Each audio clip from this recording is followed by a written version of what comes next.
The village of Greystone lay nestled between dense, whispering woods and rolling hills that once promised prosperity. Once, travelers passed through on their way to the bustling markets of the capital. Merchants exchanged their goods freely, and the people lived without fear. But those days had long since faded, replaced by a cold, creeping dread that settled over the village like morning mist. Bandits had made the roads their hunting grounds. At first, they only stole from passing, merchants taking coin and goods, leaving their victims bruised but alive. Then they became bolder. Villagers traveling to the next town never returned, and stories spread of bodies found by the roadside, stripped of everything, their eyes still wide with terror. No one traveled alone anymore. Lucas, just 10 years old, listened to the stories with a mix of fear and curiosity. He had never seen the bandits, only heard the worried whispers between the grown-ups at the market, the hushed prayers of shopkeepers closing early, and the way his grandmother, Marta, gripped his hand a little tighter when they walked through town. Marta was not an ordinary grandmother. She had the sharp eyes of a hawk, hands calloused from years of hard work, and a voice that could silence a room with a single word. She did not cower like the other villagers. Instead, she spoke of defiance, of standing firm against the growing darkness. Yet even she was not reckless. Each afternoon when Lucas finished his lessons with the village schoolmaster, Marta was there, waiting at the edge of the dirt road. Other children ran off with their parents, most taking the main road lined with houses and shops. Marta, however, always led Lucas away from the village square, guiding him instead toward the dense tree line of the forest path. "This way is safer," she always said, her voice firm. "The bandits hunt on the roads where they expect travelers, not in the woods where spirits roam." Lucas didn't believe in spirits. Not really. He believed in things he could see. Storm clouds rolling in from the mountains, the way animals scurried for cover before the first raindrops fell, and the shifting shadows of the trees as the sun dipped lower. But even he had to admit, there was something unsettling about the forest path. It wasn't dark, not exactly, but the trees were old and thick, their branches intertwining overhead, like fingers locked together. They blocked out enough sunlight to cast a strange, dim glow over the path. The wind carried strange sounds, rustling leaves, distant howls, the occasional snapping of twigs. And then there was the dog, Bruno. Lucas had never seen him up close. Not properly, just glimpses. A shadow slipping between the trees, a flash of matted fur in the underbrush, the faint gleam of yellow eyes watching from the darkness. The villagers spoke of him in half-whispers. A stray, some said, shrugging. Big one, but harmless. A wild dog, others muttered. Half-wolf, maybe. Then there were those who spoke with a different kind of voice, their words softer, weighted with something deeper. A ghost. A spirit bound to these woods. A guardian. Or a curse. Lucas didn't know what to believe. He wanted to see Bruno, for himself, to get close enough to decide whether he was just another dog, like the mongrels that sniffed around the butcher's shop, or something else entirely. One afternoon, as Marta led him home, he finally worked up the courage to ask, "Grandma," he began, keeping his voice casual, "do you believe in the stories about the dog?" Marta didn't answer right away. Instead, she walked a little further, the crunch of her boots against the dirt the only sound between them. Then finally, she sighed. "I believe stories are like seeds," she said. "Some grow into truth, some into nonsense, and some we don't water for a reason." Lucas frowned. "That's not an answer." Marta stopped walking and turned to face him. Her sharp gray eyes studied him for a long moment before she spoke again. "You're too young to remember, but the roads weren't always like this," she said. "There was a time when we didn't need to fear the dark, and back then there was no talk of a dog in the woods." Lucas shivered. He didn't know why, but something about the way she said it, so simply, so firmly, made the air feel colder. They walked the rest of the way in silence. That night, as he lay in bed, Lucas found he couldn't sleep. The stories of the bandits, the whispers about the dog, the weight of Marta's words, all of it swirled in his head, tangling together like vines. Outside his small window, the wind howled through the trees, carrying distant sounds.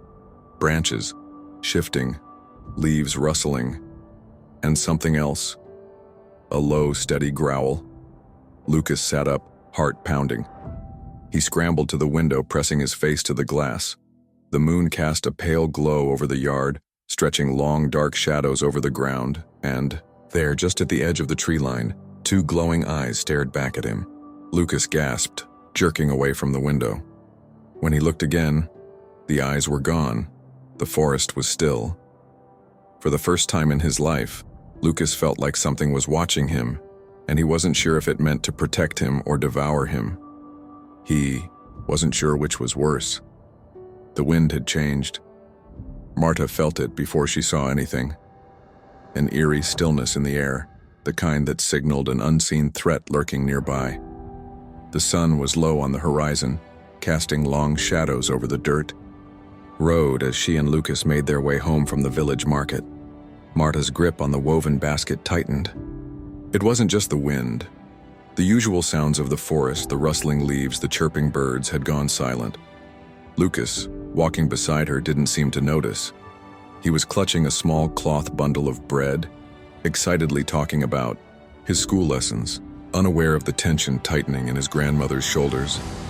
Marta's instincts had kept her alive for over 70 years, and right now those instincts were screaming. She stopped walking. Lucas turned to her, confused. "Grandma?" Marta didn't answer immediately. She scanned the path ahead, then the trees lining either side. Shadows stretched between the trunks, dark and shifting in the fading light. Something was wrong. Then the silence broke. A branch snapped. Marta turned just as three figures emerged from the trees, their faces covered in cloth masks, their clothes ragged but their weapons gleaming. Bandits. Lucas inhaled sharply, stepping closer to Marta. The tallest of the three stepped forward, twirling a knife between his fingers. His voice was smooth, almost amused. Well, what do we have here?" Marta didn't move. Her grip on Lucas's arm tightened, pushing him slightly behind her. "Just an old woman and her grandson," she said evenly. The bandit chuckled. "An old woman with a full basket and a coin purse, I'd wager." His eyes darted to Lucas. "And the boy. Bet he's got something worth taking too." Lucas's heartbeat thundered in his ears. "Go back the way you came," Marta said. "There's nothing for." "You hear?" The second bandit, shorter but stockier, scoffed. "You hear that? She thinks she can tell us what to do." The third, silent until now, stepped forward and reached for the basket in Marta's arms. Marta moved fast, faster than they expected. She yanked the basket back, twisting away, and slammed her elbow into the man's gut. He staggered, cursing. The tall bandit's amusement vanished. "Feisty old hag," he muttered. Then he shoved her. Marta fell hard. Lucas gasped as his grandmother hit the ground, her basket spilling its contents, loaves of bread, wrapped herbs, and a few silver coins clattering onto the dirt. "Grandma!" Lucas rushed forward, but a rough hand grabbed his shirt and yanked him back. He struggled, kicking wildly, but the bandit holding him was too strong. "Easy, kid," the stocky one sneered. "Don't make this harder than it needs to be." Lucas's pulse raced. Think. His grandmother was on the ground, struggling to push herself up. The bandits were already picking up the scattered coins, stuffing them into their pockets. They weren't satisfied yet. One of them pulled out a knife. Lucas acted without thinking. He lunged forward, biting down on the hand that held him. The bandit yelled, jerking back in pain. Lucas broke free, stumbling toward Marta. The tall one swore. "Damn brat!" Lucas barely had time to react before a heavy hand smacked him across the face, sending him sprawling into the dirt. Pain exploded across his cheek. His vision blurred. He could hear Marta yelling, struggling to get up. The bandits were laughing. One of them, the one with the knife, stepped forward. "We were gonna let you go, kid," he said, twirling the blade between his fingers. "But now, I think we ought to teach you a lesson." Lucas could barely breathe. His hands scrambled against the dirt, trying to push himself up. The bandit lifted the knife. Then the growl came, low, deep.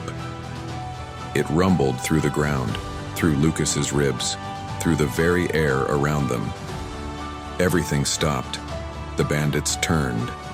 From the shadows of the trees he emerged, Bruno. The dog was massive, larger than any stray Lucas had ever seen. His fur was thick and unkempt, streaked with old scars. His muscles rippled beneath his coat as he moved with terrifying stillness. His eyes, those eyes, burned with something more than animal instinct. They gleamed in the dimming light, fixed on the men standing over Marta and Lucas. The knife-wielding bandit faltered. "What the hell is that?" Bruno didn't bark.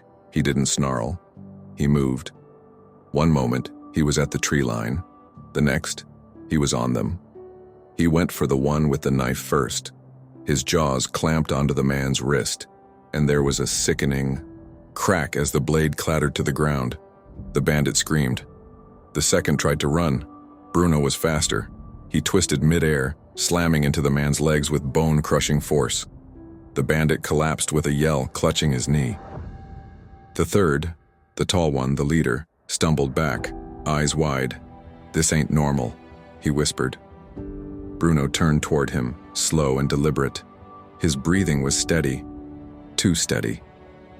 Lucas, still on the ground, watched in awe. Bruno wasn't fighting like a dog. He was fighting like a soldier. Every move was precise, calculated. He didn't waste energy snarling or barking. He went for weak points, disabling them one by one. The leader took a step back, then another. His confidence was gone. Then Bruno bared his teeth. The tall bandit turned and ran. His wounded men followed, limping and stumbling into the trees, their curses fading into the distance. Silence fell. Lucas exhaled shakily. He turned to his grandmother. "Grandma." Marta wasn't looking at him, she was staring at Bruno. Bruno stood at the center of the path, his massive chest rising and falling with steady breaths. His golden eyes met Marta's, and for the first time in Lucas's life, his grandmother looked afraid. Marta's voice came out barely above a whisper. "It can't be. The bandits never came back." For days after the attack, the village was buzzing with whispers. No one had seen the fight, but everyone had heard about it. "A single dog fought off 3 armed men?" they asked, eyes wide with disbelief. Lucas heard different versions of the story. Some said the dog killed the bandits, tearing them apart like a wolf. Others swore he must have been a trained war dog, a leftover from battles long past. Then there were the villagers who spoke in hushed, fearful tones. "It wasn't a dog," they said. "Not a real one. A spirit," muttered an old woman at the market. "An omen. It appears when blood is about to be spilled." Lucas listened to it all, but he knew the truth. Bruno had saved them, and now he kept returning. At first, Bruno only appeared at a distance. He lingered at the edge of the trees, watching. Lucas would see his massive shape in the dying light, those glowing eyes catching the last rays of the sun before slipping away into the shadows. Then, one evening, Lucas left a small scrap of bread near the back steps of their home. He wasn't sure if Bruno would take it. The next morning, the bread was gone. Lucas smiled. After that, he began leaving food every evening. Bits of meat, stale bread, whatever he could spare. Sometimes he would wake up early enough to catch a glimpse of Bruno, silently retrieving the meal before fading back into the trees. It wasn't long before Bruno stopped keeping his distance. One evening, as Lucas set a small plate of leftover stew behind the house, Bruno stepped into the light. Lucas froze. Bruno's golden eyes locked onto his. Neither moved. The dog was massive up close, even larger than Lucas had imagined. Scars crisscrossed his thick fur, old wounds long since healed. His ears were ragged, his body worn, but his gaze was steady, intelligent. Lucas didn't dare reach out. Bruno stepped forward. Slowly, he lowered his head to the plate, lapping up the stew. Lucas exhaled, only then realizing he had been holding his breath. Bruno finished his meal, then looked up at him again. For a moment, Lucas swore the dog was studying him as if measuring something unseen. Then, as silently as he had come, Bruno turned and disappeared into the trees. Lucas grinned. It had begun. Lucas didn't tell Marta about feeding Bruno. He knew what she would say, and he was right. One afternoon, as they sat by the fire, Marta spoke without looking at him. "You've been leaving food for the dog." Lucas's stomach twisted. I just wanted to thank him," he admitted. "For saving us." Marta sighed. She stared into the fire for a long time before speaking again. "He's not just a dog, Lucas." Lucas frowned. "What do you mean?" Marta shook her head. "Some things are best left alone." Lucas's frustration bubbled up. "Why? You're scared of him, aren't you?" Marta flinched. It was subtle, almost imperceptible, but Lucas saw it. "Why?" he pressed. "He saved us. He's not dangerous. He's—" Marta turned to him sharply. "You don't know what he is." Her voice was like steel cutting through the room. Lucas swallowed. He had never seen his grandmother this serious before. Marta stood and turned toward the window, her voice barely above a whisper. "I've seen him before," she said. "Long before that night on the road." Lucas stared at her. "What do you mean? When?" Marta didn't answer. Instead, she muttered, almost to herself, "He always comes back when the village is in danger." Lucas shivered. Something about the way she said it, not dogs like him, but he, sent a chill through his bones. Lucas knew he should listen to Marta, but he had to know the truth. One night, when the village was asleep and the moon was high, Lucas crept from his bed. The floorboards creaked beneath his bare feet as he slipped out the back door. The forest loomed ahead, dark and silent. Bruno was there. He stood at the tree line, staring at Lucas, as if he had been waiting for him. Lucas hesitated, then took a step forward. Bruno didn't move. Taking a deep breath, Lucas followed. They moved through the woods in silence. The path was unfamiliar, not one travelers used. Twisting roots and moss-covered stones jutted from the ground. Lucas had the eerie feeling that no human had walked this way in years. Then, they reached it. An old gravestone, covered in moss, barely visible beneath the undergrowth. Bruno stopped. Lucas stepped forward, heart pounding. He reached out, brushing away the dirt. The stone was cracked, the letters faint, but he could still make them out. "Here lies Bran, protector of Greystone." Lucas's breath caught. Protector. His mind raced. The stories, the whispers, the old warrior who had once defended the village, betrayed and buried in the woods. He turned to Bruno, his chest tight. The dog, or whatever he was still staring at the grave. His massive form stood still as if carved from stone. Then, without a sound, he turned and walked away. Lucas scrambled to follow, but Bruno was already gone. The forest was silent once more, and Lucas, standing alone in the clearing, realized with chilling certainty, Bruno wasn't just a stray. He was something far older, something that had been here before. And now he was here again.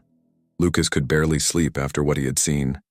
The name on the gravestone, Bran, protector of Greystone, echoed in his mind over and over again. He had grown up hearing bits and pieces of the old legends whispered like fairy tales among the villagers. But now it wasn't just a story. Bruno had led him there. Bruno had known where to go, and that meant something impossible. The next morning, Lucas sat at the breakfast table, staring blankly at his food. Marta moved about the kitchen, pretending not to notice his silence. Finally, she spoke. "You look like you've seen a ghost." Lucas flinched. He swallowed, debating whether to tell her what he had found. But the weight of the secret was too heavy. "Grandma," he said slowly. "Who was Bran?" Marta's hand froze mid-stir. The wooden spoon in the pot of stew stilled, and for a long moment she didn't speak. Lucas knew that reaction well. Marta always had an answer for everything, except for the things she didn't want to say. She turned to him at last. "Where?" Did you hear that name? Lucas hesitated. I just heard people in the village talk about him before. It was a lie. A small one. But the way Marta's lips pressed together told him she didn't believe him. Still, she let out a slow breath and walked over to the table. "Eat your food," she said simply. "There are some stories that don't need to be told again." Lucas frowned. He had to know more. If Marta wouldn't tell him, he'd find someone who would. The village elders were old, far older than Marta. They were the keepers of stories, the last connection to a past that most of the villagers had, already forgotten. Lucas knew exactly where to find them. By midday, he had made his way to Elder Thomas's home, a crooked wooden house on the edge of town. The door creaked open before Lucas even knocked. "You're early," the old man muttered, eyeing him. "And you look like you've got questions." Lucas stepped inside, the scent of dried herbs filling his nose. "Elder Thomas," he said carefully, "can you tell me about Bran?" Thomas's weathered face shifted slightly. He took a long breath before moving to a chair, gesturing for Lucas to sit across from him. "Now there's a name I haven't heard in years," he said. His eyes studied Lucas carefully. "Why do you ask?" Lucas hesitated. I heard the name before. I wanted to know if he was real." Thomas chuckled, shaking his head. "Oh, he was real, boy. Too real." Lucas leaned forward. "What happened to him?" The old man sighed. He reached for a pipe, lighting it with slow, deliberate movements, as if stalling. Then he spoke. "Bran was a warrior. Not just any warrior, our warrior. He was born here, raised here, fought for this village when no one else would." Lucas held his breath. "The raiders came long ago. Not like the bandits we have now, real raiders. Men who burned homes to the ground, took what they wanted, left nothing but bones behind. The king's soldiers never came this far south. We were left to fend for ourselves." He paused, taking a slow puff of his pipe. The smoke curled around his face. But Bran was different. He didn't wait for help. He became the help. Lucas felt chills creep up his arms. "He was a soldier before he ever picked up a sword," Thomas continued. "Fought harder than any man, won battles alone that should have taken an army. He drove the raiders away, time and time again."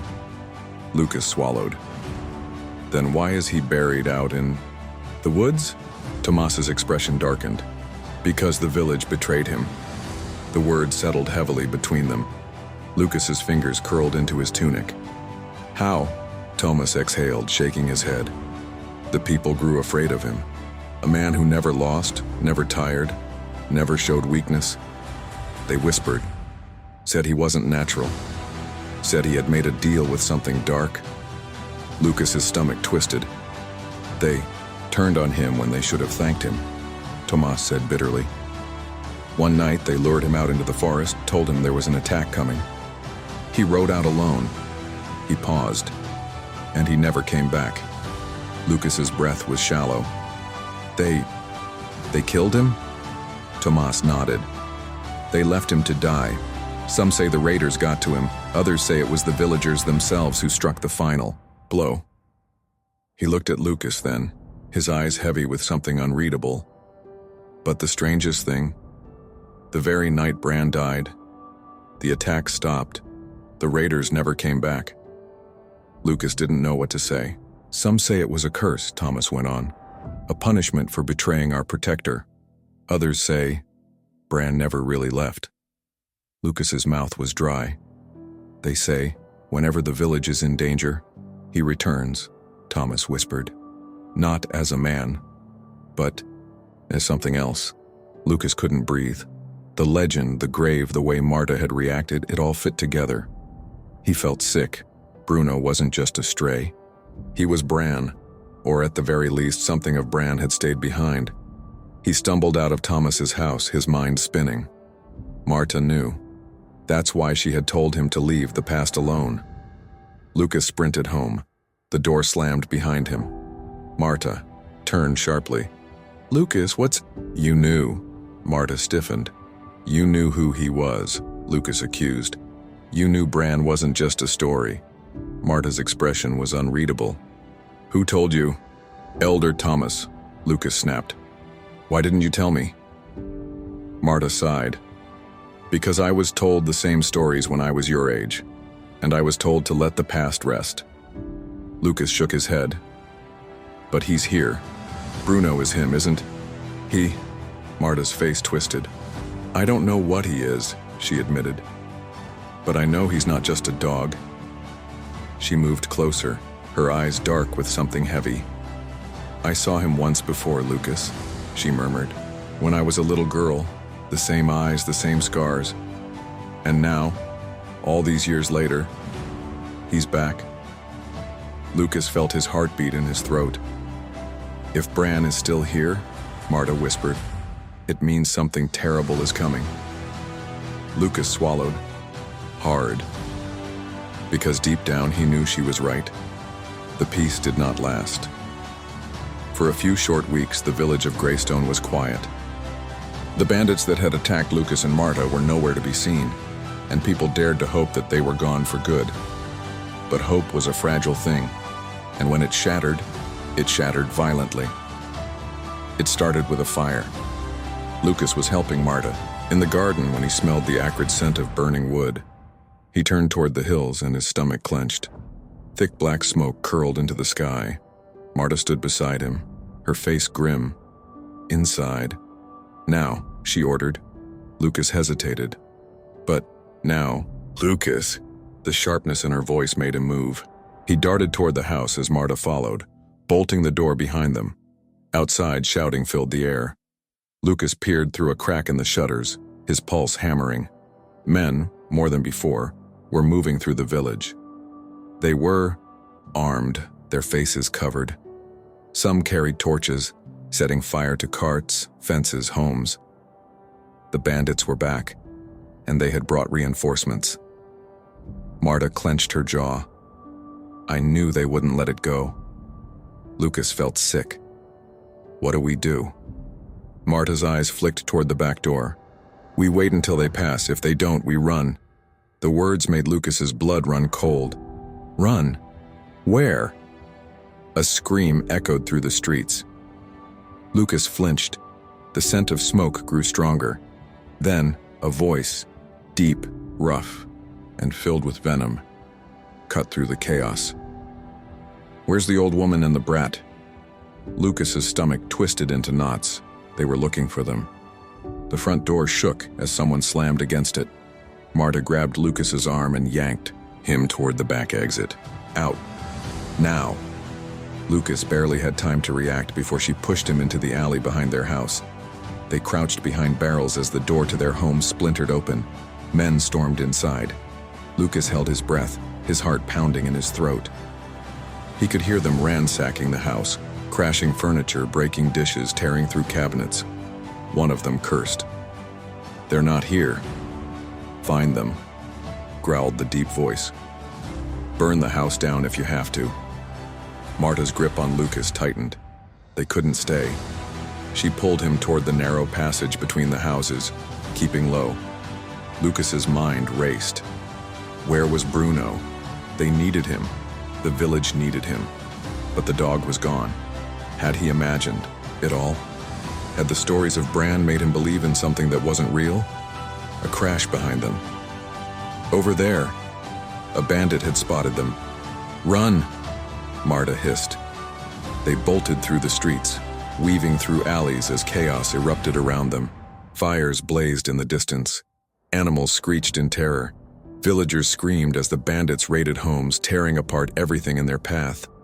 Lucas's legs burned as he ran, Marta's hand firm in his. They had to find somewhere safe, somewhere the bandits wouldn't follow. And then a familiar voice. Here, Marta, over here. Lucas turned to see Elder Thomas waving them toward his cellar door. Marta didn't hesitate. She pushed Lucas forward and they scrambled inside just as the door shut behind them. Darkness swallowed them. Hours passed. The village burned. From the cracks in the wooden cellar door, Lucas watched in horror as his home was destroyed. The bandits took everything: livestock, supplies, valuables. They shattered windows, dragged people from their homes, beat anyone who resisted. Lucas clenched his fists. "Why is this happening?" he whispered. Elder Thomas sat nearby, his face heavy with sorrow. "Because they think they own us." Marta was silent, her gaze fixed on the floor. Lucas couldn't take it. "We have to stop them." Marta turned to him sharply. "With what, Lucas? Words?" Lucas's throat tightened. Bruno is gone," Marta snapped. "And even if he wasn't, one dog can't fight an army." Lucas's chest ached. She was right. But was she? Bruno wasn't an ordinary dog. He had fought before. He had won before. Lucas just had to find him. The bandits finally left as dawn broke, satisfied with the destruction they had caused. Lucas wasted no time. As soon as it was safe, he ran, past smoldering buildings, past weeping villagers, past everything that was ruined. He ran to the forest, to Bruno's grave. He reached the clearing breathless, his hands shaking. It was empty. No Bruno, no sign of him. "Please," Lucas whispered, sinking to his knees. "You have to come back. We need you." Silence. Lucas's fingers clenched into the earth. He had believed. He had trusted the stories. But maybe it had all been for nothing. Maybe Bran's spirit wasn't here anymore. Maybe Bruno wasn't coming back. Tears burned in his eyes. For the first time since the attack, Lucas felt completely and utterly alone. Lucas knelt in the dirt, staring at the broken, rusted sword in his hands. It was heavier than he expected, though it looked like it should have crumbled to dust long ago. The blade was jagged where it had been snapped in two, its surface dulled by time and neglect. Even so, it felt powerful, as if it still carried something of its old master. A cold wind whispered through the clearing, carrying the scent of damp earth and decaying leaves. And behind him, Bruno growled. The sound rumbled deep in the dog's chest, low and warning, vibrating through the ground beneath Lucas's feet. He shivered, gripping the sword tighter. Bruno wasn't stopping him, but he wasn't happy either. Lucas turned slowly to face the massive beast. Bruno's golden eyes burned in the dim light, his body tensed, his ears back. The scars across his muzzle seemed sharper now, as though they had been carved into his flesh only yesterday. "Why are you looking at me like that?" Lucas whispered. Bruno didn't answer. Of course he wouldn't. He was just a dog, wasn't he? But as Lucas held the sword, staring at the guardian of the woods, a terrifying thought took root in his mind. Bruno had led him here. Why? Lucas took a shaky breath. "Is this yours?" he asked, his voice barely above a whisper. Were you Bran?" Bruno's ears twitched. The moment stretched between them, thick with something Lucas couldn't name. The silence pressed against his ribs, suffocating. Then, without warning, Bruno turned and walked away. Lucas scrambled to his feet. "Wait! You can't just leave!" Bruno ignored him, padding toward the trees. Lucas hesitated only a moment before chasing after him. He didn't know where Bruno was going, but something inside him knew. If he let the dog disappear now, he would never find him again. The journey back felt longer than it had before. Maybe it was because Lucas's legs ached from running. Maybe it was because he carried a sword that should have been left in the past. Or maybe it was because he knew, deep down, that the village might not be standing when he returned. Bruno moved, through the forest like a shadow, silent and swift, his large body weaving through the trees without a sound. Lucas struggled to keep up, his breaths ragged. He had so many questions, but he didn't dare speak. He had a feeling that Bruno already knew what he wanted to say. The first thing Lucas saw when they reached the village was smoke. Thick, curling tendrils of it rose into the sky, filling the air with the acrid stench of burning wood and scorched earth. Lucas's stomach lurched. They were too late. He stumbled forward, past the last of the trees, and his breath caught in his throat. Greystone was in ruins. Several houses had been burned down to their foundations, leaving only charred skeletons of wood and stone. Villagers stumbled through the wreckage, some sobbing, some tending to the wounded. The well in the town square had been defaced, its stones smeared with filth, and worst of all, the bandits were still here. Lucas ducked behind a broken fence, his heart slamming against his ribs. The bandits, more than before, nearly a dozen, were everywhere. They stood around a large fire pit, laughing and drinking stolen ale as if they had won a war. Lucas's hands tightened around the hilt of the sword. How could they just stand there? After everything they had done? Marta. Lucas's blood ran cold. Where was Marta? He turned frantically, scanning the destruction, searching for any sign of her. Then he saw her. Marta was on her knees in the middle of the square, her hands bound, her face streaked with soot. Lucas's heart nearly stopped. Standing over her was the bandit leader, a towering man with a cruel, scarred face, the same one who had led the attack on them before, the same one Bruno had chased away. He hadn't forgotten them. He had come back for revenge. Lucas's hands trembled as he gripped the sword. He had to do something. He had to save her. But how? He was just a boy. He had no armor, no strength, no training. The sword in his hands was useless, broken and rusted, a relic of a forgotten past. He turned to Bruno. The dog stood at the edge of the village, watching, but not moving. Lucas's breath hitched. "Bruno," he whispered. "Please." Bruno's ears flicked. His golden eyes met Lucas's, sharp and unreadable. And he did nothing. Lucas felt rage rise in his chest. "What are you waiting for?" he hissed. "They're hurting people. They'll kill her." Bruno didn't move. Lucas's fists clenched.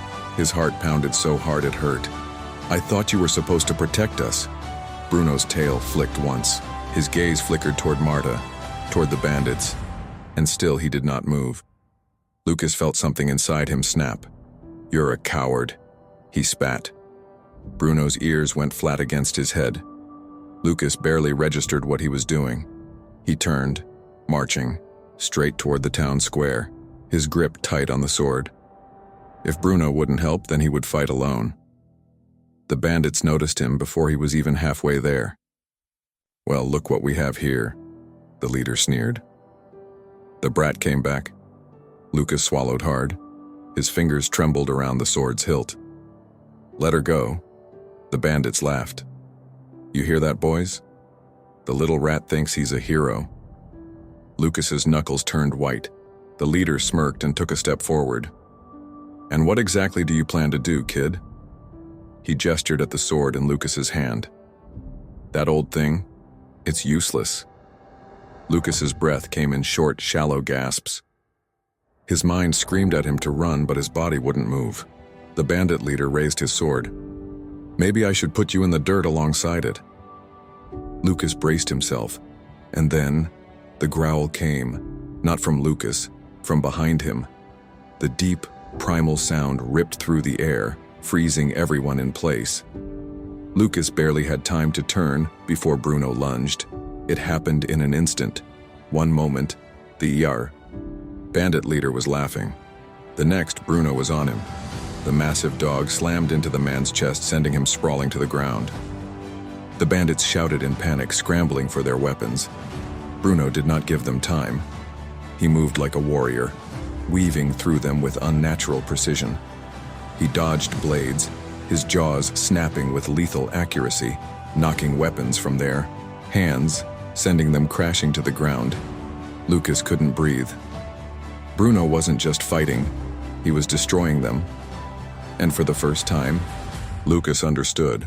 Bruno had been waiting for Lucas to make a choice. And now it was Bruno's turn to make his. The village was on fire. The bandits, reeling from Bruno's sudden attack, regrouped. What had been an evening of drunken revelry turned into a night of war. Lucas, his heart pounding, gripped the broken sword as if his life depended on it, because it did. The weight of it felt strange in his hands, too heavy, too old. It was a relic of a past he barely understood. But in front of him, Marta was still on her knees. bound, helpless. And Bruno had made his choice. The massive dog stood over, the fallen bandit leader, his teeth bared, golden eyes gleaming in the firelight. The other bandits hesitated, weapons trembling in their hands. Then, one of them shouted, "Kill them all!" The bandits charged. Lucas did not run. He stepped in front of Marta, raising the rusted blade. He knew it was broken, useless, but it was all he had. His legs shook, his breaths came in short gasps, but still he stood his ground. If this was the end, he would not die cowering. A scream split the night. Not from Lucas, from Bruno. A howl, deep and resonant, not of a dog, but of something else. Something older, something powerful. Lucas felt it in his bones, and something changed. Bruno moved, not like an animal, not even like a trained war dog, like a soldier, like a warrior, like a man who had fought and died 100 times and still refused to fall. Bruno launched himself into the fray, tearing through the bandits with unnatural precision. One raised his sword. Bruno dodged effortlessly. Another swung a club. Bruno leapt, knocking the weapon aside with his massive paws. A man drew his bow. Bruno was faster. He twisted midair, his jaws closing around the shaft of the arrow before it could be loosed, snapping it in two. Then, without pausing, he slammed into the archer, sending him sprawling into the dirt. Lucas's breath hitched. Bruno wasn't just fighting, he was leading. Lucas saw the realization dawn on the villagers who had hidden in the shadows. They had lived in fear for too long, and now, for the first time, they had a chance. Someone picked up a pitchfork. Someone else grabbed an old hunting bow. Another lifted a torch. A murmur rippled through the battered crowd. The fear that had held them for years began to slip away, replaced by something else: hope. A farmer charged forward, swinging a wood-cutting axe. The first bandit fell. An elderly woman smashed a pot over another man's head. Then the blacksmith appeared, a hammer in his grip. The tide had turned. The villagers were fighting back. The square became a battlefield. Lucas ducked as a bandit swung, a blade at him, too slow. He rolled to the side, stumbling but staying on his feet. His fingers tightened around the rusted hilt of Brand's sword. Another bandit lunged. Lucas lifted the sword on instinct, and the enemy's blade clanged against it. The impact rattled his arms, but he held firm. A growl tore through the air, and Bruno was there, slamming the bandit away before he could recover. Lucas turned to Marta, still bound. He scrambled toward her, slicing the rope with the broken edge of the sword. Marta gasped as the bonds fell away. "Lucas, we have to fight," he panted. Marta hesitated only a second before grabbing a fallen club. She was old, but she was not weak. Together they joined the others. The village was alive with battle. Bruno moved like a shadow, weaving between fighters, knocking enemies aside, protecting Lucas, Marta, and every villager who dared to stand.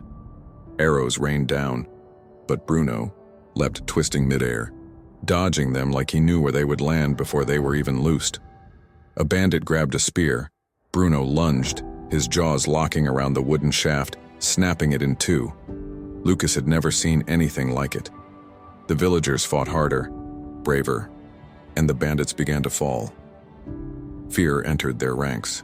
This was supposed to be an easy raid, but they had awoken something that should have stayed dead, something that refused to die. Lucas ducked behind a broken cart, panting.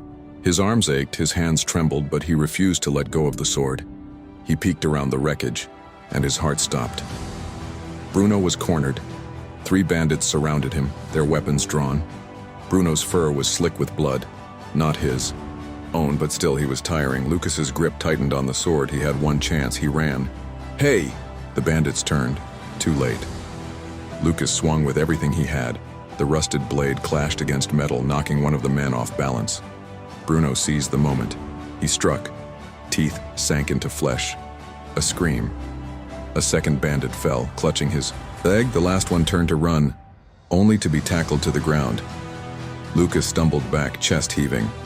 They were winning. The villagers had pushed the remaining bandits to the edge of the square. Their leader, still dazed from Bruno's initial attack, staggered to his feet. He looked around, realizing they were losing. A mix of fury and fear twisted his face. "This isn't over," he spat.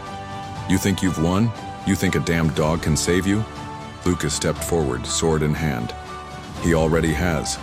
The leader hesitated. Bruno growled, stepping beside Lucas, his golden eyes burning. And for the first time, the bandit leader looked afraid. He snarled, but he turned and ran. The other surviving bandits fled after him, disappearing into the night. Silence. Then a single voice called out, "They're gone!" A cheer erupted. The villagers, bloodied, bruised, but victorious, had won. They had fought back, and for the first time in years they were free. Lucas let out a shaky breath. The fires still burned. The village was still in ruins, but they had survived. He turned to Bruno, but the dog was already walking away.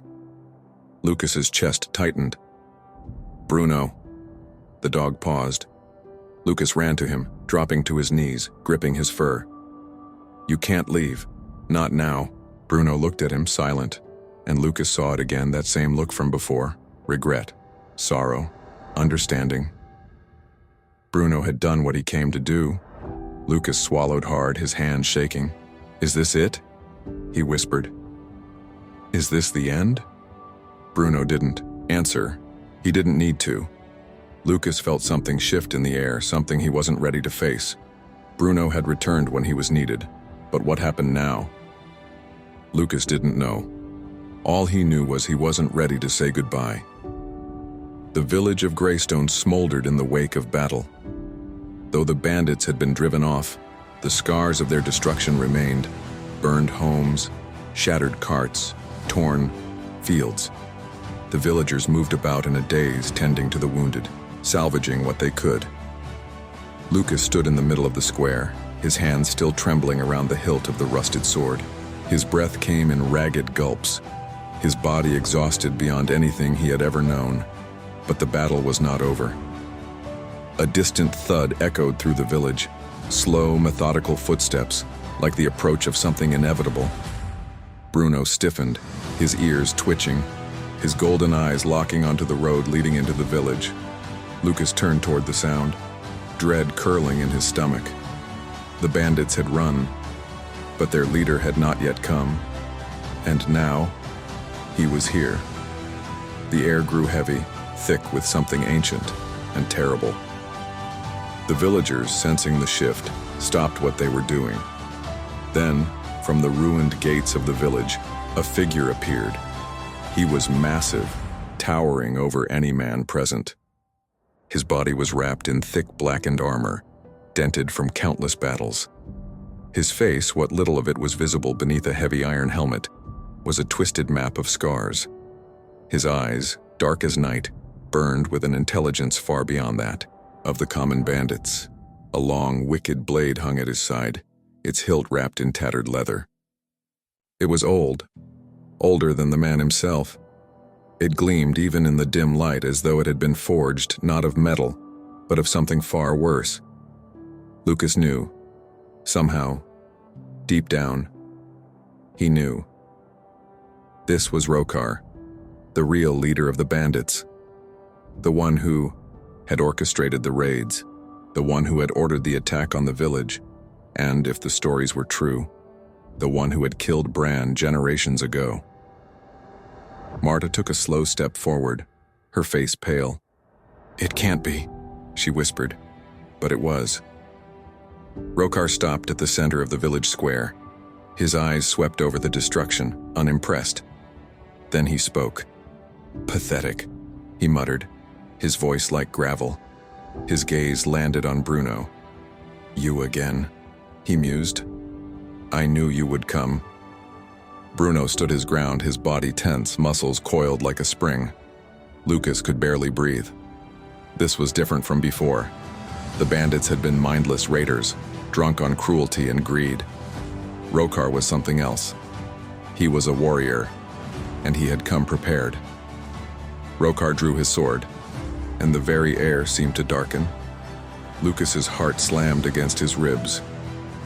The villagers, sensing something far worse than any battle they had fought before, began to retreat, pulling the wounded away, huddling behind what little cover remained. But Lucas could not move, neither could Bruno. The great dog stared down his enemy, unblinking, unmoving. Rokar smirked. "You remember, don't you?" Lucas's breath hitched. What did that mean? Then, Rokar attacked.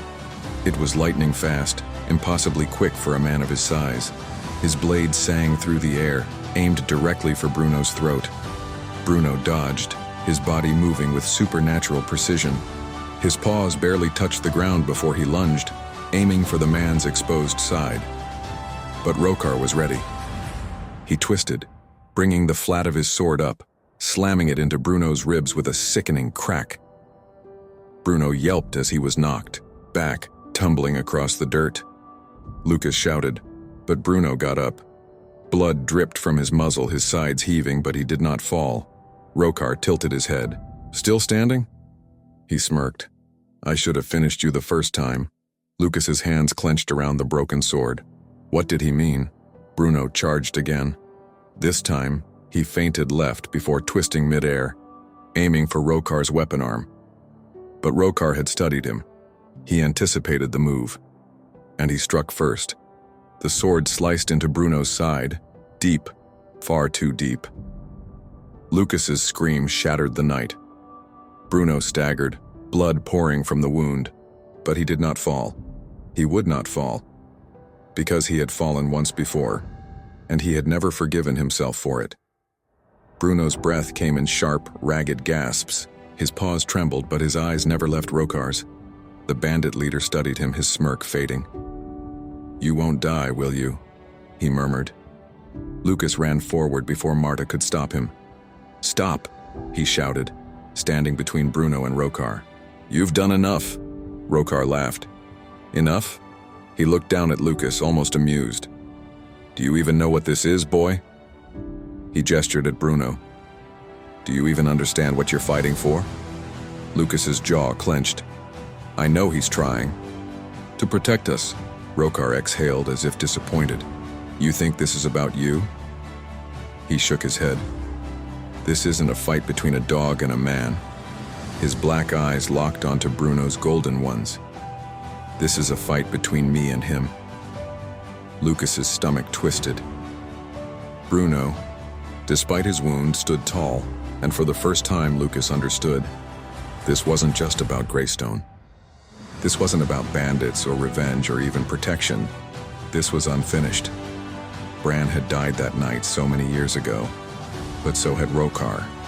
Not in body, but in spirit, in the way that mattered. And now, they would finish what had begun generations. Ego Lucas took a shaky breath. Bruno wasn't fighting to win. He was fighting because he had to, because he had never stopped fighting. Rokar lifted his sword, ready to strike again. Bruno lowered his head, baring his teeth. Blood dripped from both of them, but neither moved. Because this was not a fight of strength. This was a war of will, and one of them would not walk away. The air grew still. Lucas gripped the rusted sword, heart pounding, because he knew the real battle was about to begin. Lucas stood frozen in the center of the battlefield, his hands slick with sweat, his breath ragged in his chest. The broken rusted sword of Bran, Bruno's sword, felt too heavy in his grip, but he refused to let go. Before him, Bruno and Rokar faced each other like warriors of old, their bloodied bodies unmoving, locked in a silent contest of will. Bruno was barely standing. His thick fur was soaked in blood, a deep wound gaping at his side. Yet his golden eyes never wavered, never dimmed.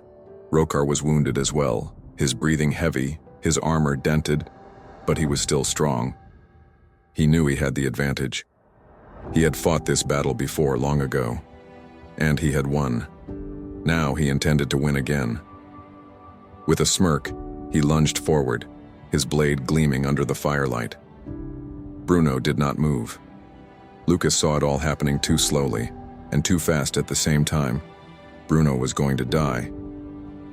No. Something deep inside him snapped. Lucas didn't think. He moved. As Rokar's sword came down, Lucas threw himself between them, lifting the broken blade in both hands. The clash of metal rang through the village.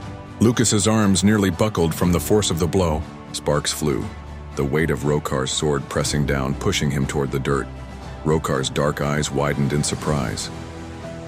"You..." Lucas gritted his teeth, his legs shaking. He refused to fall. This wasn't just about him. It wasn't just about the village. This was about Bruno, about Bran. Lucas looked over at the wounded dog, no, the wounded warrior, who had fought and died for these people before, who had never stopped fighting. And Bruno was looking back at him. For the first time, Lucas understood.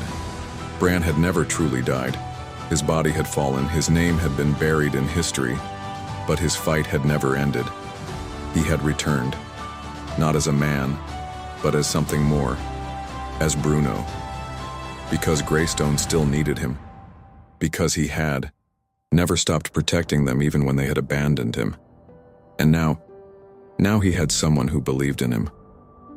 Lucas's grip tightened around the hilt of the old sword, and the blade, that broken, rusted relic of the past, suddenly felt lighter, stronger, as if it had been waiting for this moment. Lucas roared. With every ounce of strength left in his small body, he twisted the blade, just enough to break Rokar's hold. And then Bruno moved. Bruno lunged, his massive body crashing into Rokar before the bandit leader could react. They hit the ground hard, rolling through the dirt in a flurry of claws, teeth, and steel. Rokar snarled, trying to bring his sword up again, but Bruno was faster. He dodged the blade with the reflexes of a warrior who had died once already, and refused to die again. Lucas scrambled back as the fight became a blur, Bruno striking, dodging, twisting, fighting not like a dog but like a soldier. Rokar growled in frustration, realizing too late that this was not an ordinary beast. Bruno had been watching him, studying him, and now he knew exactly how to win. Rokar swung one. Last time, Bruno ducked, and then he struck. With a ferocious growl, Bruno clamped his jaws around Rokar's sword arm and twisted. The sickening crack of bone filled the air. Rokar screamed. His fingers went limp, his sword falling uselessly to the ground. Bruno's golden eyes flashed. This was the moment that should have happened generations ago. Bruno lunged for Rokar's throat. The bandit leader's eyes widened in terror, and then it was over. The body fell still. Blood soaked the earth, and Bruno stood victorious. The remaining bandits watched in horror as their leader fell. They had already been losing the fight. The villagers, once weak and afraid, had risen up against them, and now they had nothing left. Rokar was dead, and Bran had won.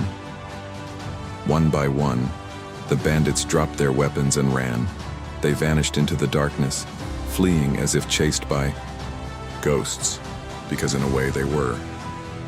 For the first time in decades, Greystone belonged to its people again, and the warrior who had once fought for it, who had once died for it, had finally had his vengeance. Lucas collapsed to his knees, his whole body trembling. The broken sword fell from his grip. It was over. The villagers gathered slowly, their eyes wide with disbelief. They had won, not by the hands of kings or knights, but by their own courage, and by the guardian who had never abandoned them. Bruno stood at the center of it all, breathing hard, his body swaying. His fur was drenched in blood. His legs trembled with exhaustion. Lucas forced himself to his feet. He staggered toward Bruno, his heart pounding. "Bruno?" he whispered. The great dog turned his head toward him, and Lucas saw it. Something was wrong. Bruno's golden eyes, the same eyes that had once belonged to Bran, were dimming. Lucas's breath hitched. No, you're okay. Bruno took a step forward, then another, and then, with a final shuddering breath, he collapsed. Lucas's scream tore through the night. "Bruno!" He ran, falling beside him, his hands gripping the thick fur, his fingers desperately searching for a heartbeat. Bruno's eyes flickered open one last time, and for the first time, Lucas didn't see just a dog. He saw a man who had fought for too long, a warrior who had carried the burden of a village that had abandoned him, a protector who had never once asked for gratitude. Bruno's breath came slow and shallow. His gaze met Lucas's, and in them, Lucas saw peace, not pain, not regret, just peace. And then, Bruno closed his eyes, and Bran was finally free. The village stood in silence. Marta knelt beside Lucas, her face unreadable. The other villagers gathered, staring at the fallen warrior. Bran had saved them one last time, and now his fight was over. Lucas's chest ached. He wanted to scream, to cry, to shake Bruno awake, but he knew, this time he would not rise again. But maybe, just maybe, he didn't need to, because the village had finally learned how to fight for itself. Lucas wiped his tears, staring at the old broken sword in his hands. The legend of Bran would never be forgotten again, and Greystone would never be the same. The forest was alive with the sounds of pursuit. Bran's lungs burned as he ran, his boots thudding against the damp earth. His breath came in ragged gasps. His sword was slick with blood, but still he gripped it tight. They had betrayed him, the very people he had fought for, bled for, died for in every way except the final one. They had turned on him. A trap. A lie. He had been sent into the woods to face raiders only to find no enemy waiting for him, only the villagers he had sworn to protect, and they had raised their blades against him. They feared him, not because he was a threat, but because he was too strong, too relentless, too unbreakable. No ordinary man should have been able to fight as he did, to endure as he had. So they had called him unnatural, a monster, and now they hunted him like one. Bran stumbled, pain flaring in his side. He had taken a blade to the ribs, another to his shoulder, but he had still managed to escape. Barely. But he knew he would not last. The men following him would not stop until they saw him fall, and when he did, they would leave him here, in the darkness of the wild, forgotten by the world. But he would not die a coward's death. With the last of his strength, Bran pressed on, deeper into the woods. If he had to fall, he would fall on his own terms. He reached a small clearing, the moonlight breaking through the canopy above. His breath hitched. This place, it felt old, sacred. His vision blurred. His legs gave out beneath him, and he collapsed, to his knees. His sword slipped from his grasp, falling into the dirt beside him. Bran closed his eyes. The battle was over. The whispers of the forest wrapped around him like a lullaby, and slowly, the great warrior of Greystone fell still. Bruno was dying. Lucas knew it the moment the battle ended. The great dog had stood victorious over Rokar's fallen body, his golden eyes still burning with that relentless fire. But his legs trembled beneath him, and the blood that stained his fur was not just from his enemies. Lucas had begged him to stay, but Bruno had already made his choice. Without a sound, the massive dog turned and began to walk, away from the village, away from the people he had fought to protect. Lucas hesitated only for a moment before following. The journey was slow, painful. Bruno limped with each step, his breathing labored. The path through the forest was familiar now. It was the same one Lucas had taken on the night he had first discovered the grave. Bruno knew exactly where he was going. The clearing appeared before them, bathed in the soft glow of the rising sun. The ancient moss-covered gravestone stood undisturbed, its inscription barely visible beneath the overgrowth. Here lies Bran, protector of Greystone. Bruno stopped in front of it. For a long moment he simply stared. Then, with a slow, deliberate motion, he lay down beside it. Lucas swallowed hard, his chest tight. He knelt beside Bruno, his hands trembling as he reached out, resting them on the dog's thick fur. Bruno's golden eyes turned toward him one last time, and Lucas understood. This was where he belonged, not in the village, not among the people who had betrayed him once before, but here, in the wild, where the warriors of the past still whispered in the wind, where his fight was finally over. Lucas's throat burned. "You don't have to go," he whispered, knowing it was a lie. Bruno blinked, his gaze soft, and in that moment, Lucas swore he saw something else staring back at him. Not just a dog, but the soul of a warrior, weary, yet at peace. The great protector of Greystone had finally found his rest, and as the sun rose over the forest, Bruno closed his eyes. Lucas wasn't sure how long he sat there, his fingers tangled in Bruno's fur, his heart aching. It was Marta who finally found him. She didn't speak right away. She knelt beside Lucas, placing a hand on his shoulder, her own gaze settling on Bruno's still form. And then she told him the truth. "I saw him once before," she murmured, "when I was your age." Lucas looked up sharply, his eyes wide. Marta's expression was distant, her voice filled with memory. "The village was under attack then too," she continued. "And just like now, the stories said he came from nowhere. A great beast fighting, like a man driving the enemy away." Lucas shivered. "And then?" Marta sighed. "And then he left. Just like this." Her gaze turned to the gravestone. "I always thought it was just a legend," she admitted. "That Bran's spirit would return when we needed him most. That he would fight for us even when we had abandoned him." Lucas swallowed. "The legend was real." Marta nodded.